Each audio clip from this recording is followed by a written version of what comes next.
जय श्री राम। बजरंगबली का आशीर्वाद सभी दोस्तों के ऊपर बना रहे।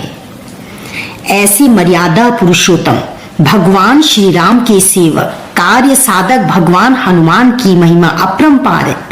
उनके स्मरण मात्र से ही भूत प्रेत पिशाच अनिष्टकारी शक्तियां दूर भाग जाती हैं। कलयुग में हनुमान जी ही ऐसे देवता हैं जो साक्षात रूप में सशरीर हमारे इर्द गिर्द उपस्थित है। कमी है तो हमारी खुद की कि हम उन्हें पहचान ही नहीं पाते।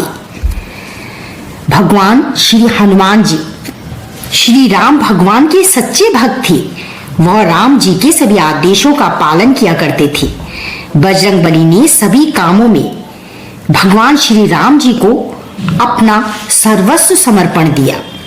इससे हमें ये सीख मिलती है कि जीवन में किसी के द्वारा दिए गए अच्छे नियम का पालन करना चाहिए और इससे जीवन को खुशहाल बनाना चाहिए।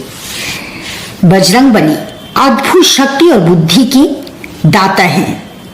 सही और बुरा क्या है ये हम बजरंगबली के चरित्र से अच्छी तरह से समझ सकते हैं। हनुमान जी भगवान श्री राम के आज्ञाकारी भक्त थे। वे श्री राम के हर आदेश का पालन पूरी निष्ठा और समर्पण के साथ करते थे। हनुमान जी का चरित्र हमें सिखाता है कि अगर भक्ति, सेवा, ज्ञान और बल का सही संतुलन हो तो कोई भी कार्य असंभव हो ही नहीं सकता। अगर हम शक्ति और बुद्धि का प्रयोग सदैव सही दिशा में करें तो हम अपने मकसद तक अवश्य पहुंचते हैं। हनुमान जी श्री राम जी के हर आदेश का पालन पूरी निष्ठा और समर्पण के साथ करते थे।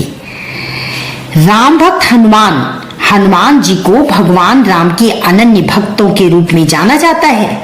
जब रावण ने माता सीता का हरण किया तो हनुमान जी ने लंका जाकर उनकी खोज की और भगवान राम का संदेश पहुंचाया।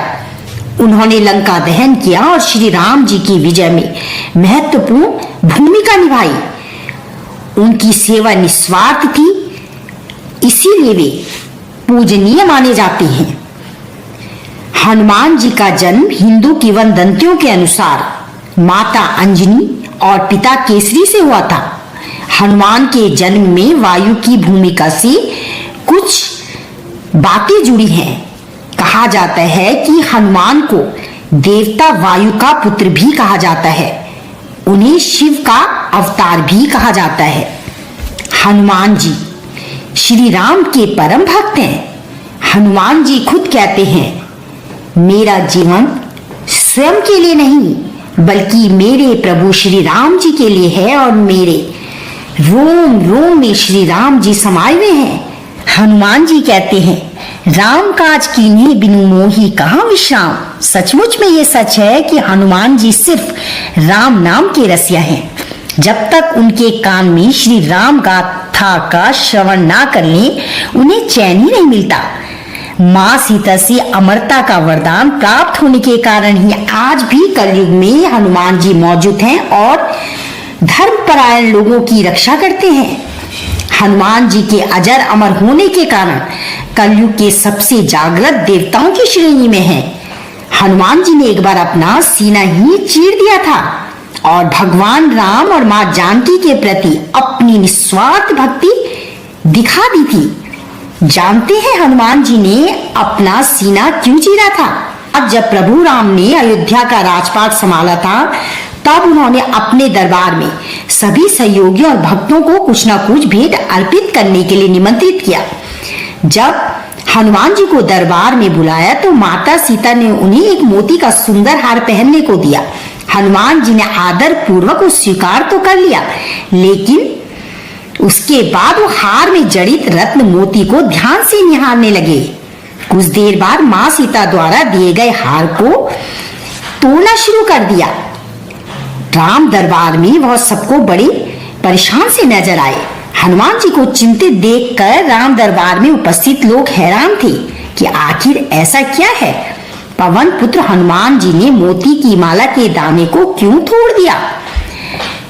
अब लक्ष्मण जी को मनी मन क्रोध आया तो उन्होंने स्वयं पूछ ही लिया, हनुमान आपको माँ सीता ने ये कीमती हार भेंट किया, आप इसका मान रखने के बजाय इसके मोतियों को तोड़ तोड़ कर फेंक रहे हैं।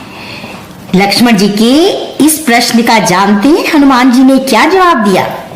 हनुमान जी ने कहा, जिसमें राम का नाम नहीं वो मेरे भला किस काम की चीज, वो मेरे लिए अमूल्य है। ऐसा कहने पर लक्ष्मण जी ने हनुमान जी से कहा, आप भी तो श्री राम के परम सेवक हैं, लेकिन आपके शरीर में तो कहीं राम नाम नहीं। क्या आप अपने शरीर को त्याग कर फेंक देंगे? फिर क्या था, हनुमान जी ने अपना सीना चीर दिया। उसमें सीता राम जी की अलौकिक छवि दिखाई दी। इस घटना के बाद लक्ष्मण जी को स्वयं के पूछे गए सवाल पर बड़ी ग्लानि हुई और उन्होंने हनुमान जी से इस बात की माफी मांगी। बोलो जय श्री राम, जय श्री राम, जय श्री राम।